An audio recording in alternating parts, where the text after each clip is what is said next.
Yeah, so just tell me what you think about this painting my daughter did for a friend of hers mother. But I think, yeah, it actually came out really, really nice. But yeah, I think she's quite talented. Now I need to get away further. Okay, yeah, so there is Michaela standing on top of my desk, behind her painting, just to show you the scale of how big the painting is, or how short Michaela is, whichever way you want to interpret it. But I think it's a beautiful painting. Well done, girl. Thank you.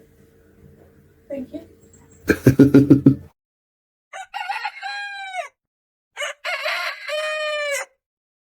Good afternoon and welcome back. Okay, yesterday we didn't get to planting, we only got to filling up our raised bed garden and measuring out our blocks that, for the companion planting that we are going to do in this bed. So today there are some seeds that we are going to direct sow, and there's other seeds that we will start inside, and then as soon as that is ready, we'll transplant them into their spots in this garden. I'll show you guys a screenshot of the app that I'm using. It is called Planter, that I use for companion planting, and basically the reason for it is I can see on my app what plants I can plant together, which are beneficial to each other, which plants are combative to each other in a sense. Being beneficial, for instance, green beans are beneficial to both radishes and carrots, for instance, or to potatoes, as well as lettuce, as well as eggplant and spinach and carrots, because it's a nitrogen fixer to the soil. So it draws nitrogen and releases that in the soil, and that nitrogen is then available for your leafy greens to basically develop and grow further. So that is how it's beneficial for it. The app also shows you beneficial flowers that you can plant with your vegetables that will basically, in a sense, keep some pests away, like a marigold, for instance. That smell or whatever of the marigold will keep certain pests away, and in another sense it will also attract some beneficial insects to your plants. But yeah, very helpful and useful app, and it just saves me a lot of time to try and go and do research to see what plants. I mean, this has been developed by professionals that basically did their research, and we have the benefit of just using that. Okay, so yeah, I just want to show you the Planter app. When I enter that, go to the garden that I've got today, and then if I go into my bush beans, it allows me to select the variety that I've got. I've got the Star 2000 or Contender, which is this one, and it also allows you to place an order if you want to order new stock, new seeds. See, there's the Bush Contender, and it gives you a bit of a description about it. You can, okay, on default it is 4 plants per square foot that you can plant, but you can also edit that according to your own requirements. So I've got the Bush Contender variety, shows me my spacing, the depth that I need to plant the seed, full sun, how much water it needs per week, the season, not frost tolerant, my germination date, and my date from germination to harvest. When you start the app, you can set your specific time zone, and it will show you automatically the best time, give you a grain calendar for the best time to plant your specific seed. Like I said, all the varieties. And here we go to some interesting things. Companion plants.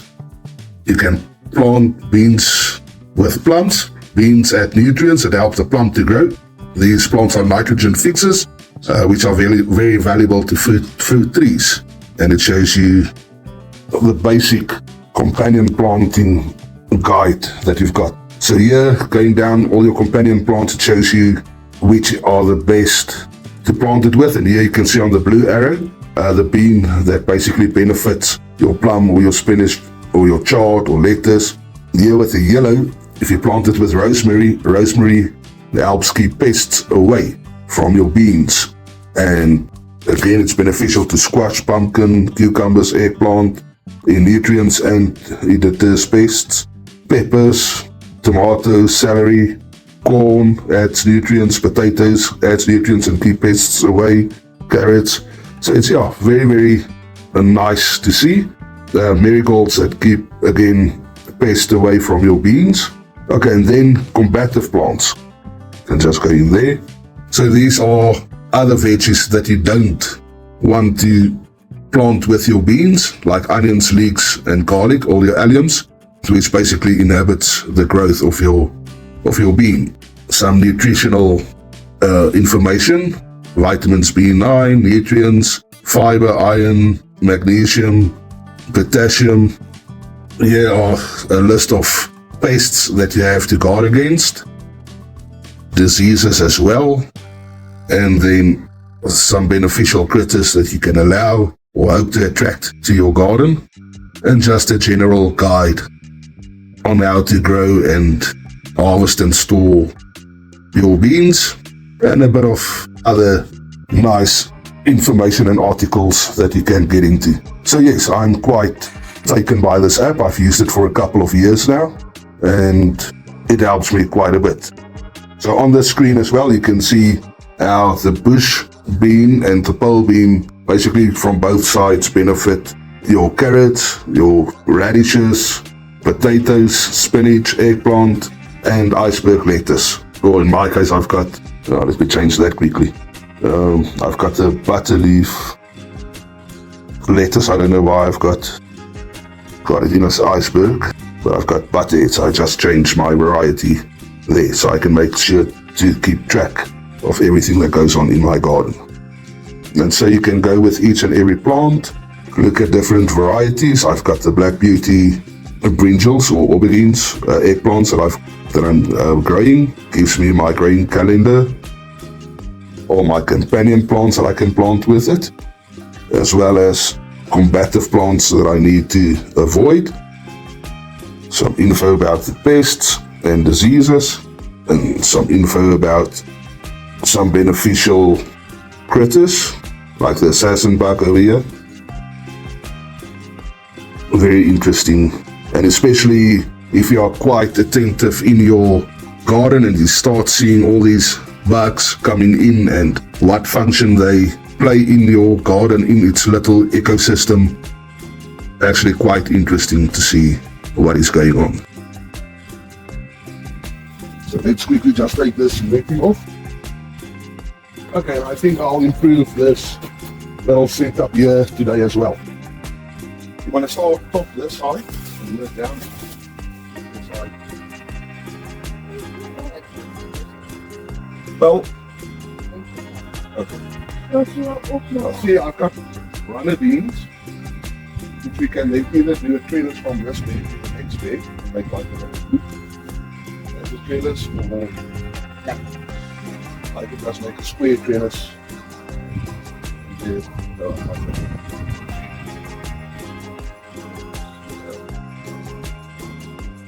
So first block is our bush bean.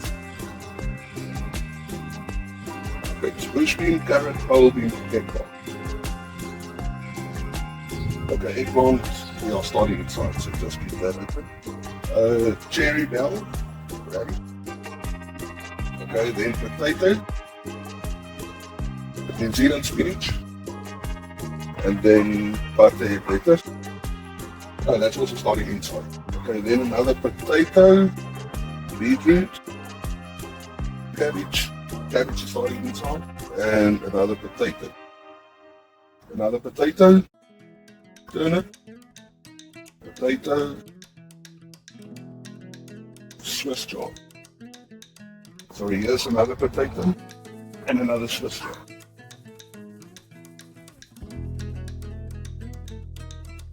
Kan ons dan die potatoes indruk?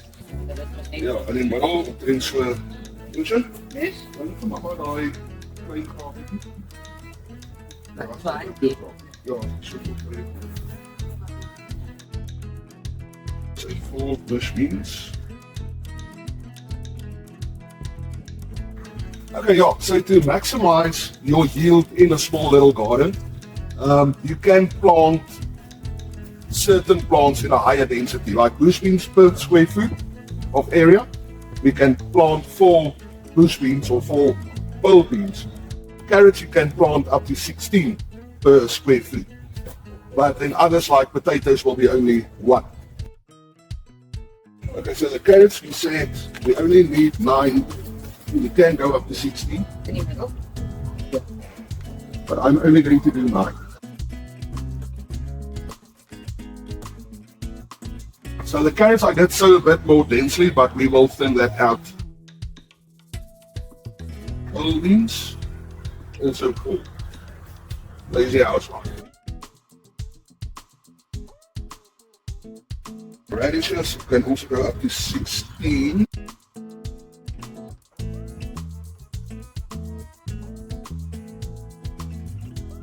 Monsters with flavors. Spinach, 4 in each. But in every I'll sow about 3 seeds, so you make sure that there's germination.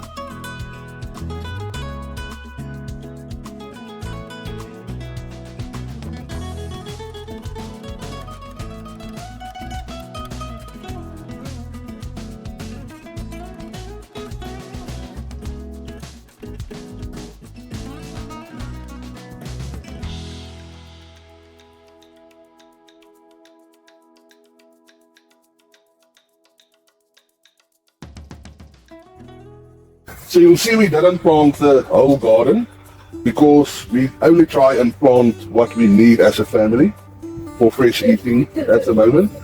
And then should we require extra space next month, I've got some space available in this bed as well. Or otherwise we'll just fill this up with flowers or something like that. Danielle is busy watering this for us. And we'll basically just give it a good watering in. And for the next week or 10 days, I'll come in and water twice a day, once in the morning, once in the afternoon, just to keep our top layer of soil moist so that the seed can germinate and then start growing.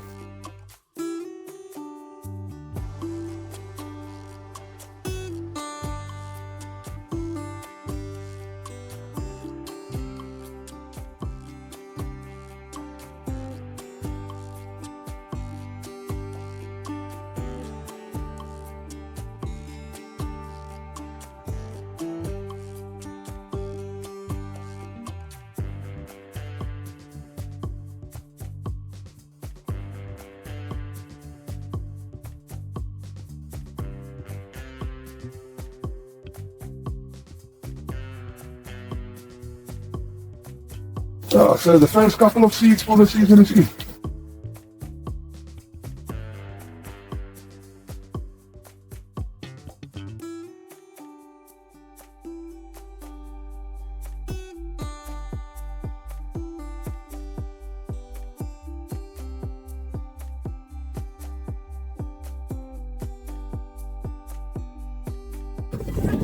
At least this will keep the cats out. And hopefully also keep it from frosting, if we should get a late frost. Okay, so next on my agenda is to basically get some seeding trays ready. I've got a couple of old ones here, but I'll see what is usable.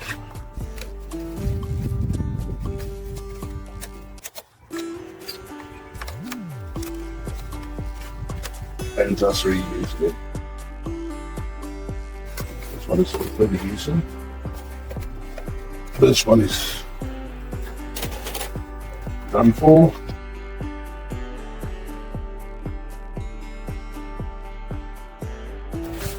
And I'm using some seedling mix. And that will help to ensure that there's no weeds or stuff like that coming up like in my homemade compost.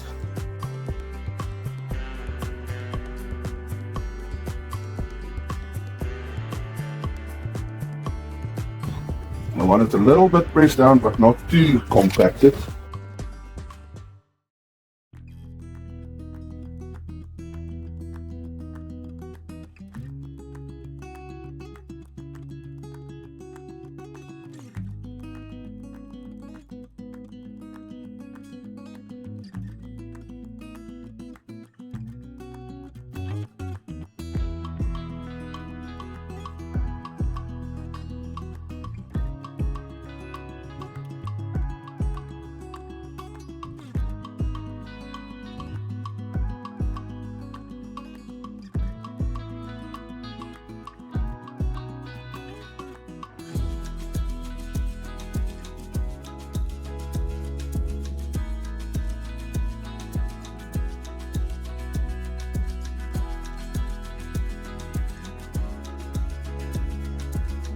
Yeah, so just tell me what you think about this painting my daughter did for a friend of hers mother. But I think, yeah, it actually came out really, really nice. Yeah, so there is Michaela standing on top of my desk behind her painting, just to show you the scale of how big the painting is, or how short Michaela is, whichever way you want to interpret it.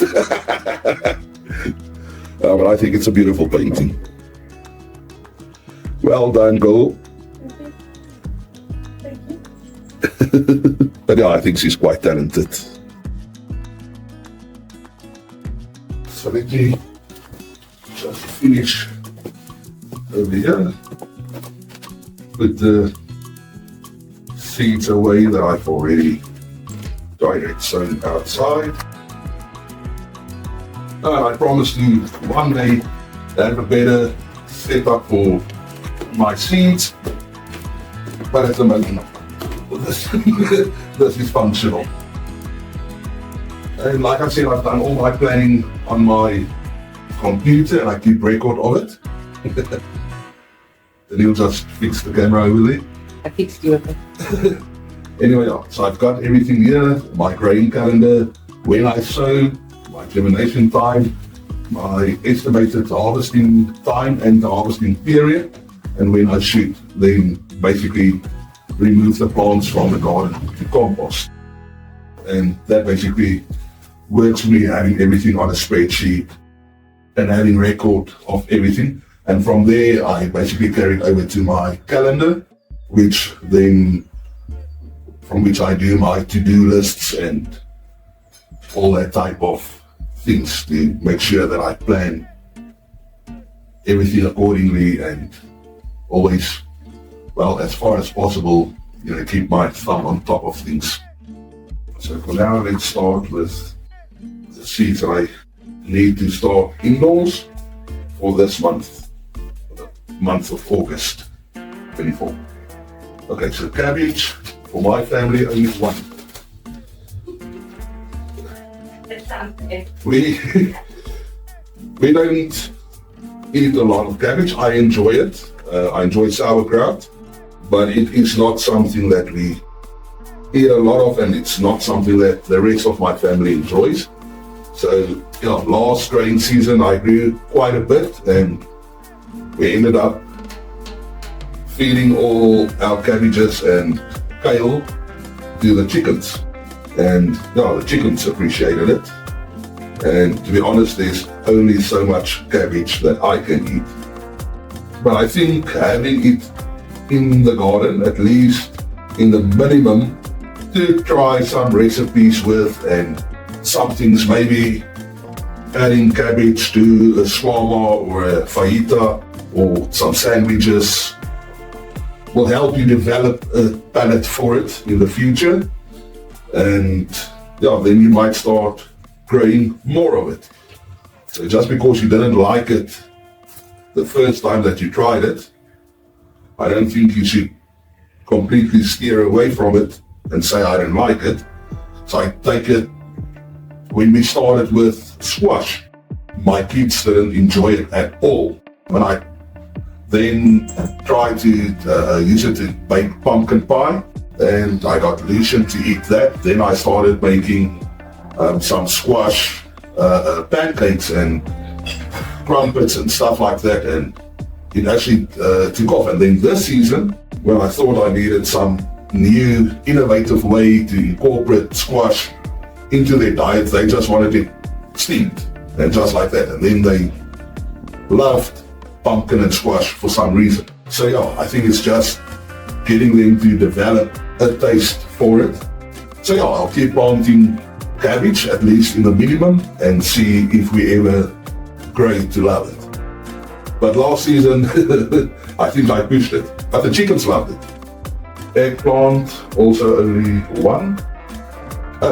As you can see here on my spreadsheet, those marked in red is what I didn't plant.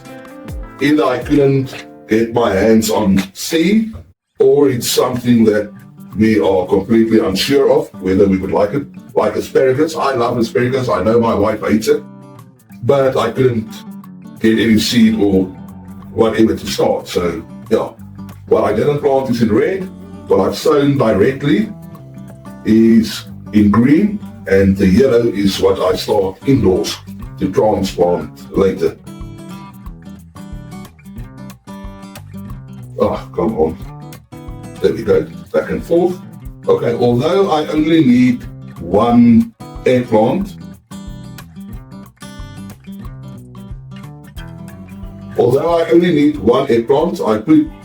I use one cell, but I put about 3 seeds in, just to ensure that I do get germination, and then I'll thin it out later. So eggplant, also on my marker, I've got my crop, eggplant, and also at the back I put my variety, in this case Black Beauty, or I shorten it to BB, the Black Beauty Aubergine. And that way, if I've got different varieties, I can also monitor how they perform during the season and compare the different varieties with each other. Next, I've got lettuce. I'm going to change that to 4.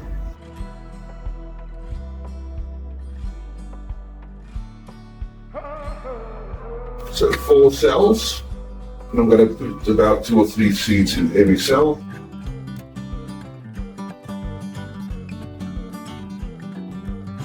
Lettuce, butterhead. I know you might argue that having a complete row in the garden with your year's worth of lettuces growing in a single row might be easier, and you are right. But then it brings me where I'll have to harvest quite a lot in the beginning of the season and then try and preserve everything. But if I sow month to month, at least I know 2 months from now I'm reaping or harvesting about 4 lettuce heads, and the month after that, I've got another couple of fresh. So I've always got this fresh produce coming to the table, instead of me having a lot now and then trying to preserve it in some way or the other. Hot peppers. Over here, I've got a couple of habanero peppers that we bought when we went grocery shopping at the fresh grocer this month. And we use some in our pasta sauces and enchilada sauces, and I save some of the seed from it. And I'm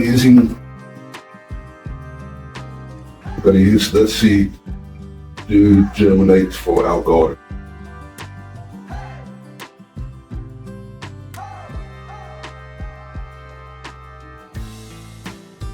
Okay, you want lots of chives, no? Chives are good. Chives are always good. So I'm going to use 1 whole tray For chives. for chives. Ja, en dan zet je hem zo neer again. Yeah, yeah.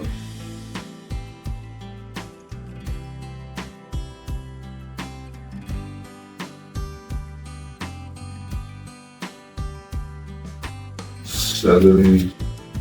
I've still got celery seed left. Yes, I do have 2, 6, 7. I need 4.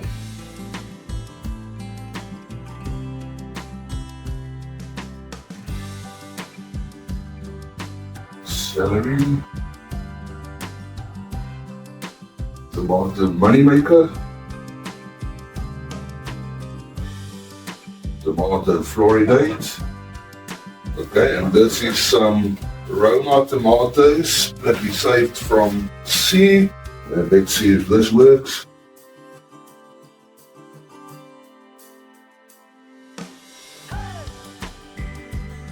then peppers. Okay, and again, these seeds are from some paprika peppers that we saved. And I'm definitely going to use that. I love paprika. Paprika pepper.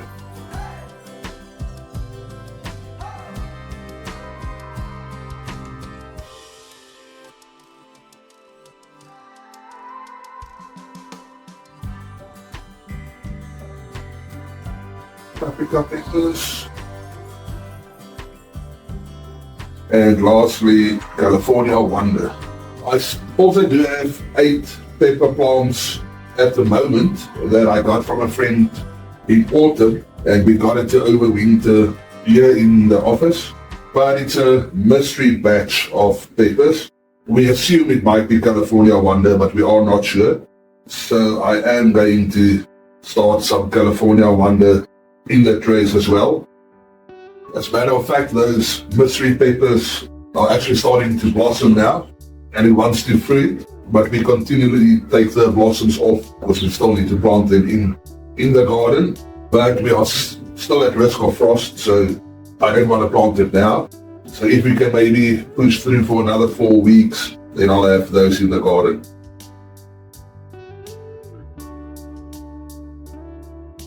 We think we should mix all these seeds up, this paprika, habanero, and then have like a mystery batch at some point. I think so.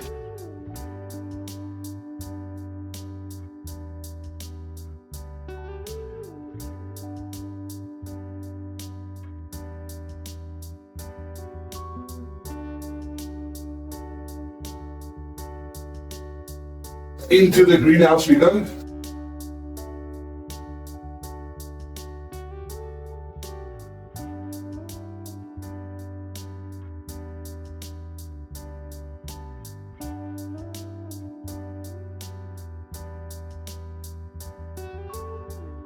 This is our new mystery pepper blend. Got California Wonder in here, we've got grocery store peppers in here, we've got habanero and paprika. Yeah. Fun times. You can get one of those album thingies to sort my seed. This year is the first time that we are now actually trying different varieties of tomatoes, seeing if we can get some better flavor other than that money maker. And I think it will also be interesting to see if they crossbreed, also if they cross-pollinate, and we save seed this year for next season. We see what tomatoes we'll get there.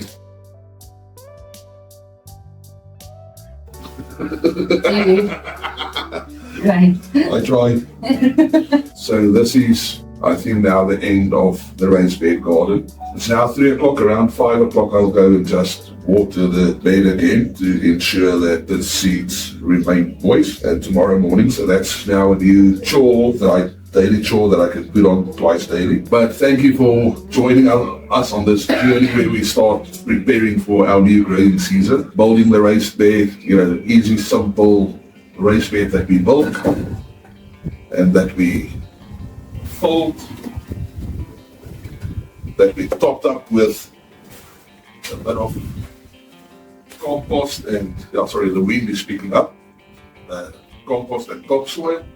And we now planted what we wanted to plant this month. So what I'll do during this month is now to start preparing another raised bed for next month, September. Get that filled up, get that going. From there we should get into the flow. It's not an in-depth study on raised bed gardening and the biology and ecology and all things raised garden beds. It's just a simple how-to that we've done over 3 videos now. So I really hope you enjoyed it. If you enjoyed it, please like the video and share with your friends and family.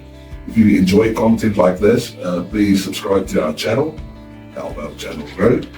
And this is a vlog/journal type of channel, and we want to basically see how it evolves into more like a teaching educational thing, but also while being on the journey where we learn and experiment and do stuff ourselves as well. So thank you, we appreciate you, God bless you, goodbye. Bye.